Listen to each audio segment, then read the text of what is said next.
Did LS finish high school? No. Education stopped in 7th grade. How did that happen legally? Well, in 7th grade, that was my last formal educational year in which I was actually, like, fully attending school and other stuff. I did really poorly in some of the classes in 7th grade. 8th grade, I had a 0.00 GPA. State called in some tests to be done as to why. They also called in, like, psychiatrists and, like, other stuff to try to figure out what was going on. Anyways, after, like, a really long series of evaluations and tests with different, like, groups and orgs or organizations and stuff, they determined that it would be emotionally traumatizing to me, given my current emotional state, as well as, like, the therapy and other stuff that I was in, to hold me back from my peers and hold me back into 8th grade. So they passed me on to high school. In high school, I only did work for select teachers who were who actually, like, showed concern for my, like, issues that I was going through in life and other stuff. So I got really high grades in some classes, and then I just got straight Fs in all the others. And then in 10th grade is when I ended up skipping 75% of the school year. The courts got involved. The courts were already involved because my mom was always trying to get me taken away by the state. She was trying to file me wayward, which is a thing where the parent petitions the state or the county, whatever you want to call it, as saying that the child is not able to be cared for by the parent. And they ask the state to take the child. So I was very involved with the court systems, but fortunately, because I did no drugs, I never smoked, I didn't have delinquency, I didn't do arson, etc. Basically, the courts would always just laugh at my mom, basically saying, "You're out of your mind. The kid has anxiety, depression, does not want to go to school, and is obsessed with video games." So that happened a lot, but I was basically living in the courthouses. But then with the truancy and then, like, other stuff, it became a bigger problem. Ended up going to jail for kids for, like, one night. And then at some later court date or something, the judge basically said to my mother that the state will not take me, but I told the judge that I did not need to go to school because I could challenge the equivalency diploma, even though I had no, I mean, the judge laughed because I didn't go to school, right? So the judge thought I would just fail the GED tests. So the judge said that I had 6 months to get my GED test and pass it, or I would, alternatively, if my mother would not legally sign me out of school, which can only be done with whatever guardian has the ability to do that. My parents had joint custody, so technically my father could do it. But I think that there was something where it's joint custody, but my mother has more control, even though it's joint custody. I don't know exactly what this is, so only my mother could sign me out of school. So anyways, my mom, without any real option, she did sign, well, I mean, I guess she has an option there. She could just let me go to juvenile hall. She told the judge that she would sign me out of the school. Got signed out of the school, went to one, like, pre-GD class, literally just did the work in, like, an hour, then went up to, like, the managers there, said I don't need to do any of the work, just give me the tests, and then they registered me for the state test thing, went there, did the tests, and passed. That was it. Then, later on, a few months later, okay,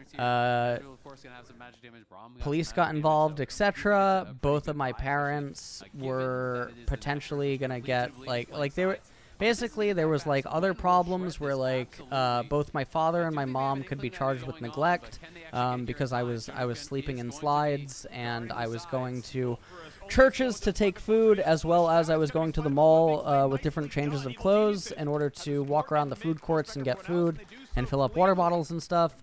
My dad got really afraid of a neglect charge that could be brought forth by DCYF, which is Department of Children, Family, Youth, and Services, and he ended up signing over guardianship to a family that lived in Maryland. He gave them the right to house me and care for me, etc., because I was still underage, and he gave me the ability to cross state lines. This renders my mother unable to do anything or contact the police and claim kidnapping or whatever. She really didn't like that my dad had joint custody. So that's what my dad did. He signed a letter for me to do that. So woman brought me to the airport, and I went to Maryland. Lore. I don't have to be sorry to hear. I've said the story and stuff a lot on stream. My dad still reaches out. He still messages. I saw him.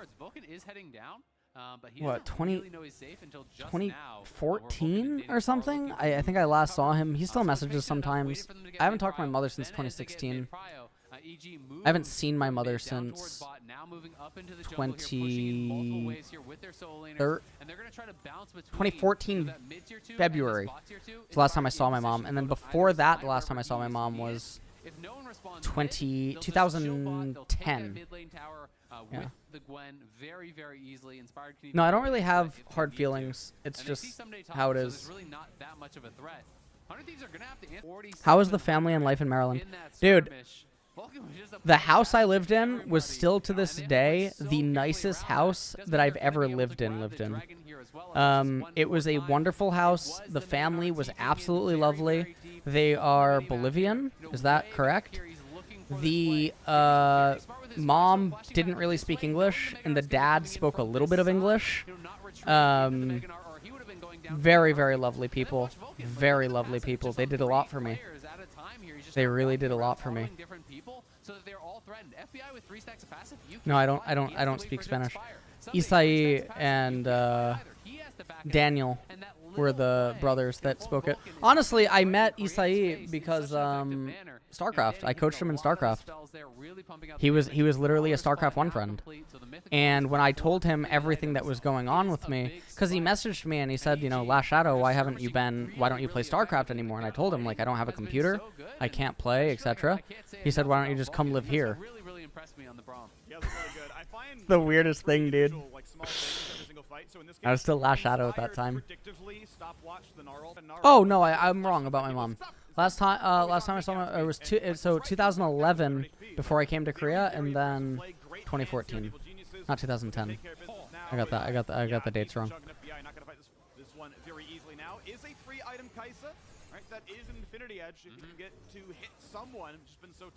Yeah, a lot more happened after this story. I was homeless in Korea. Guys, I permanently never had money until 2014 May. 2014 May was the Nidalee and Jace coaching videos on Reddit, and then everything changed. Why did I leave the Bolivian family?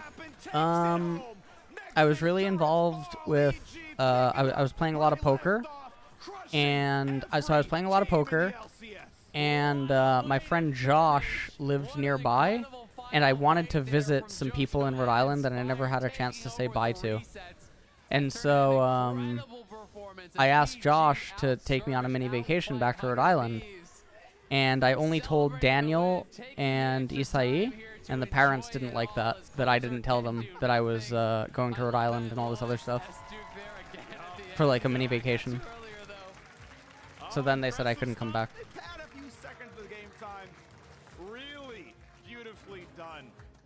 Because they didn't like that it seemed like it didn't feel like.